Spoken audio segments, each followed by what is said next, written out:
ശ്രീധുവിന്റെ അമ്മയും അർജുന്റെ ചേച്ചി അമ്മയൊക്കെ ബിഗ് ബോസ് ഹൗസിന് പുറത്തേക്ക് പോയി. ബിഗ് ബോസ് ഹൗസിൽ അവർക്ക് കിട്ടിയത് വളരെ സന്തോഷമുള്ള അടിപൊളിയായിട്ടുള്ള ഒരു ടൈമാണെന്ന് അർജുന്റെ അമ്മ പറയുന്നുണ്ടായിരുന്നു. അർജുനെ കെട്ടിപ്പിടിച്ച് കരയുന്ന ചേച്ചിനെയും അമ്മയെ കെട്ടിപ്പിടിച്ച് കരയുന്ന ശ്രീധുവിനെയും കാണാൻ പറ്റി. പോകുന്നതിന് മുമ്പ് അർജുനോട് സംസാരിച്ചിട്ടാണ് ശ്രീധുവിന്റെ അമ്മ പോയത്. അർജുൻ നന്നായിട്ട് കളിക്ക് എന്ന് പറയുന്നുണ്ട്. അതിനുശേഷം അർജുനും ചേച്ചിയും റൂം വിട്ട് പോയതിനു ശേഷം ശ്രീധുവിന്റെ അമ്മ ശ്രീധുവിനോട് പറയുന്നു, നീ ഗെയിം തിരിച്ചു പിടിക്കുക, നീ ഗെയിമിൽ ആക്റ്റീവ് ആയിട്ട് നിൽക്ക്, നൈറ്റുള്ള ഈ സംസാരവും ഒന്നും വേണ്ട എന്ന് ക്ലിയർ ആയിട്ട് തന്നെ പറഞ്ഞിട്ട് പോകുന്നു. അമ്മ അർജുന്റെ കാര്യം തന്നെയാണ് പറയുന്നത് എന്നുള്ളത് ഏതായാലും ശ്രീധുവിന് നന്നായിട്ട് മനസ്സിലായിട്ടുണ്ട്.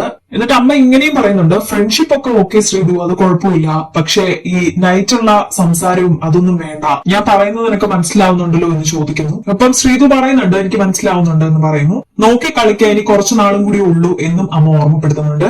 പോകുന്നതിന് മുമ്പ് അൻസിബയെ ഋഷിയും കെട്ടിപ്പിടിച്ച് അർജുന്റെ അമ്മ ഇങ്ങനെ പറയുന്നുണ്ട്, നിങ്ങളും തമ്മിലുള്ള സൗഹൃദം ഒരിക്കലും നിങ്ങൾ കളയരുത്, ഇവിടുന്ന് ഇറങ്ങിയാലും നിങ്ങൾ ഈ സൗഹൃദം മുന്നോട്ട് കൊണ്ടുപോകണം, ഒരു ഫാമിലിനെ പോലെ തന്നെ മുന്നോട്ട് പോകണം എന്ന് പറയുന്നു. ശ്രീധുവിന്റെയും അർജുന്റെയും ഫാമിലി ഒരുമിച്ച് വന്ന് തിരിച്ചു പോയിരിക്കുകയാണ്. ഇനി രണ്ടുപേരുടെയും ഗെയിമിൽ എന്തെങ്കിലും ചേഞ്ച് ഉണ്ടാകുമോ എന്ന് കാത്തിരുന്ന് തന്നെ കാണണം. അവര് തമ്മിലൊരു ബോണ്ടിങ് അവർ കൊണ്ടുപോകുന്നുണ്ടായിരുന്നു. അതിനി തുടർന്നും കൊണ്ടുപോകുമോ, ഇവിടെ വെച്ച് സ്റ്റോപ്പ് ചെയ്യുമോ എന്നുള്ളത് കണ്ടറിയണം. കൂടുതൽ അപ്ഡേറ്റ്സിനായി സബ്സ്ക്രൈബ് ചെയ്യൂ.